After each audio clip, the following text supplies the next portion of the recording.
aussi tu as les cheveux secs, cassants, ternes, déshydratés. Ils n'ont plus de vie. Ils sont seulement comme ça. Ils sont genre une couleur que tu ne comprends pas.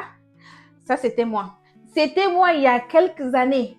J'ai mené le combat pour vous. Donc, j'ai les solutions. Mais avant de rentrer dans le vif du sujet, on va d'abord mettre les génériques parce que j'ai beaucoup à vous dire.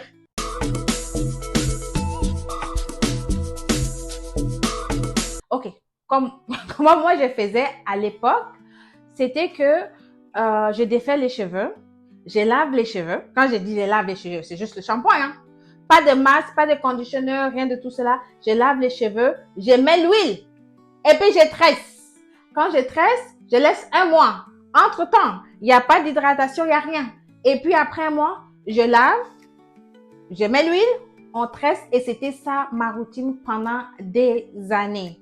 Donc, vous vous imaginez, quand je me suis assise pour réaliser la chose, les dégâts étaient énormes, énormes. Les cheveux étaient dans un état pitoyable. Honnêtement, je vais vous mettre des images, vous allez voir, mais ils étaient secs, cassants, ternes, ils étaient fragiles, ils étaient fins.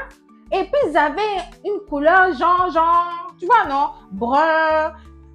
C'était ça un peu, genre, mes cheveux.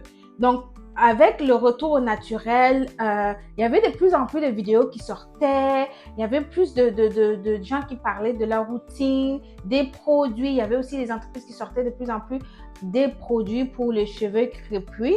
Crépus, pas crépus. Crépus. Donc, c'est là où j'ai commencé à faire vraiment mes recherches, mais je ne vous dis pas le nombre d'heures. Le nombre d'heures que j'ai passé à regarder des vidéos YouTube pour essayer de comprendre mon cheveu et de comprendre quel produit, quelle méthode qui va me donner un cheveu en santé. C'était ça mon objectif premier, c'est vraiment un cheveu en santé. Par la suite, c'est OK, longueur, etc. En tout cas, bref, mais c'était vraiment avoir un cheveu en santé. Et je vous cache pas, hein, tous les recettes possibles sur YouTube à l'époque, j'ai essayé. Huile avec oignon, j'ai essayé. Huile avec ail mariné, j'ai essayé. Comment on appelle, eau de riz, j'ai essayé. Huile de jojoba, j'ai mis. Huile de coco, j'ai mis. Wash and go, j'ai fait. Non wash and go, j'ai fait. Toutes les freestyles, mais mes cheveux n'adhéraient juste pas. Genre, je finissais là, ben le résultat ne ressemblait pas à ce que j'ai vu sur YouTube, malheureusement. Et vous imaginez que j'étais assez découragée. Merci. Donc, j'ai dit non, il y a quelque chose sûrement que je fais qui ne fonctionne pas. C'est pas possible que on me dit il faut hydrater ses cheveux avec de l'eau et puis quand j'hydrate mes cheveux avec de l'eau, il devient encore plus sec que quand j'avais rien fait. C'est pas possible. Pourtant, on me dit que l'eau hydrate les cheveux. Mais pourquoi moi, l'eau m'assèche les cheveux? Ça a séché mes cheveux de ouf. Et puis l'huile de coco, n'en parlons même pas. C'était pire des pires. C'était juste pas possible. Et dans mes recherches, je continue à rechercher, je me suis vraiment pas découragée parce que je voulais absolument trouver une solution parce que je me dis si les autres l'ont trouvé, c'est qu'il y a ma part à quelque part en fait. Et c'est comme ça que j'ai trouvé que quand tu fais le shampoing, oui, il faut absolument un shampoing doux. Donc, il faut commencer par là. Shampoing doux. Et par la suite, il faut un conditioner. Le conditioner est une étape très, très importante. On a tendance à l'époque à le sauter, mais pourtant, quand tu laves tes cheveux, ils sont tous pris ensemble. Littéralement, ils sont pris ensemble et le conditioner va venir aider à gainer le cheveu et ça va aider à les séparer. Ça va faciliter ce qu'on appelle le démêlage. Mais à l'époque, moi, je faisais pas ça. Je lavais, ils sont tous pris ensemble, je mets l'huile, je tire comme ça, ça cassait, ça fragilisait. Mais là, j'ai compris que non, le conditionneur va ramollir les cheveux, va aider déjà à les séparer. Et donc, quand tu démêles, ça glisse, Honnêtement, j'ai aussi essayé la méthode démêler au doigt. Excusez-moi, oui, ça fonctionne, mais c'est extrêmement long. Peut-être qu'avec la pratique, tu deviens rapide et tout, mais que je suis tellement occupée que j'ai plus le temps de prendre 45 minutes à démêler les cheveux. Si tu es assez patient avec un pain et une brosse, tu arrives quand même avec le conditioner à démêler les cheveux comme il faut. Donc, on a dit shampoing, conditioner. Et aussi au niveau du shampoing, moi j'alterne. Hein? J'alterne un shampoing doux et puis un autre shampoing qui traite tout ce qui est démangeaisons, tout ce qui est pellicule, etc.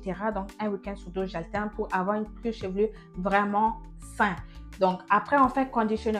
Par la suite, on met, comment on appelle ça, une crème. Donc, on hydrate les cheveux.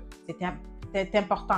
On avait tendance à l'époque à penser que l'huile, je ne sais pas par quel miracle, hydratait les cheveux. Mais l'huile n'hydrate pas les cheveux. C'est ça qu'on a compris des années plus tard. Il faut une crème hydratante et puis l'huile a juste comme rôle de sceller cette hydratation-là dans le cheveu. Donc, je vais un peu vous insérer au fur et à mesure les différents produits que je parle ou que j'utilise à titre de référence. Vous devez tester et puis aller avec ce qui va avec vous. Donc, du coup, l'huile, comment on appelle ça là, va sceller l'hydratation. Mais moi, pour mon type de cheveux à moi, qu'est-ce qu'il fallait que je fasse? C'est qu'à chaque 2 jours, il fallait que je mette un leave-in. Il faut que j'aspire mes cheveux d'un leave-in qui permettait de garder l'hydratation dans mes cheveux, qui hydratait mes cheveux. Donc, chaque 2 jours, j'alternais afin de shifter, donc réchanger la texture de mon cheveu. Afin d'asperger de l'eau dans mes cheveux, ça, comme je vous l'ai dit au début de mon vidéo, ça sèche mes cheveux plus qu'autre chose. Donc, ce que j'ai trouvé, c'est vraiment un leave-in, un leave-in que j'aspire dans les cheveux et qui permettait de garder l'hydratation. Donc, après ça, tu fais tout ce qui est, comment on appelle ça, mise en pli. Il faut faire attention avec les mises en pli parce que les mises en pli, effectivement, ou les tresses protectrices, des fois, on serre tellement les cheveux qu'on arrive à créer des alopécies de traction comme je l'ai actuellement et que j'essaie de traiter depuis quelques mois. Donc, l'alopécie de traction, il faut faire attention parce que des fois, quand la cuir chevelure est complètement gâtée, ben, les cheveux ne repoussent pas malheureusement. Donc oui, j'ai des places où c'est fini, les cheveux ne vont plus pousser. Donc c'est ça. Donc on fait les mises en pli et la mise en pli va nous permettre de passer la semaine. Donc entre-temps, ben, c'est sûr que dans votre routine, il y a tout ce qui est masque, tout ce qui est bain d'huile, etc. Donc les masques, dépendamment de votre type de cheveux, dépendamment de ce que vous voulez faire, ben, vous allez choisir le masque qui va avec. Moi, j'utilisais aussi le chébé. Ben, bien sûr, je viens du Tchad, donc le chébé, c'est chez nous. Donc, je faisais le bain d'huile avec le chébé. Donc, j'ai fait ça avant de faire mon shampoing. Donc, quand je sens que mes cheveux sont trop secs. Mes cheveux ont commencé à bien aller. Je vais vous insérer des photos au fur et à mesure. J'ai commencé à avoir des cheveux très longs, très beaux, etc.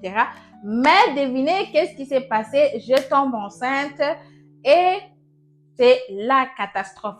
Pendant la grossesse, tout allait bien, ma texture était correcte, mes longueurs étaient correctes, mais après l'accouchement, c'est là où le manque de temps, le manque de sommeil, etc. faisait en sorte que j'arrivais plus à maintenir ma routine. Parce que imagine, tu as un bébé, un nouveau-né, tu as 5 minutes, 10 minutes pour te laver. Ben dans ça, tu laves tes cheveux, mais tu n'as pas le temps de faire les autres étapes. Donc, qu'est-ce que je faisais littéralement? Je faisais un chion, je lavais mes cheveux et puis je faisais juste un chion, je ne démêlais pas, je ne dégradais pas, je faisais rien. Et je mettais en chion comme ça et ça restait comme ça toute la semaine. Arrivé à la fin de la semaine, ben, les nœuds qui se sont créés, j'arrivais même plus, je pouvais même plus. Et là, par impatience, je commence à tirer dessus, je les ai fragilisés, je les ai cassés. C'était devenu vraiment chaotique. Donc, en décembre 2024, j'avais pas le choix et j'ai tout coupé. J'ai littéralement tout coupé pour juste recommencer à zéro. Après, je me dis, je suis peut-être pas prête à avoir encore des cheveux longs parce qu'effectivement, j'avais des cheveux très longs jusqu'à ici. Je vais laisser ma fille grandir un peu, avoir une certaine autonomie. Comme ça, je vais pouvoir recommencer à avoir le temps de vraiment respecter ma routine et donner le temps que mes cheveux ont besoin pour les chouchouter, pour les nourrir, etc., pour faire des bains d'huile, de masque, etc. Donc, excusez-moi. Donc, c'est ça. Donc, je vais vous, comme j'ai dit, je vais vous insérer des images et tout le long pour que vous puissiez voir. Mais c'était ça que je voulais vous expliquer par rapport à mon évolution capillaire. Donc, c'est pas toujours évident. Aujourd'hui, je suis très, très contente qu'il y a plus d'options. Il y a plus de vidéos qui parlent des cheveux crépus, qui nous donnent, comment on appelle, des routines, des exemples à suivre et tout. Et puis, il y a plus des influenceurs qui en parlent et tout. Donc, voilà, j'espère que vous avez apprécié. À très bientôt. Bye bye.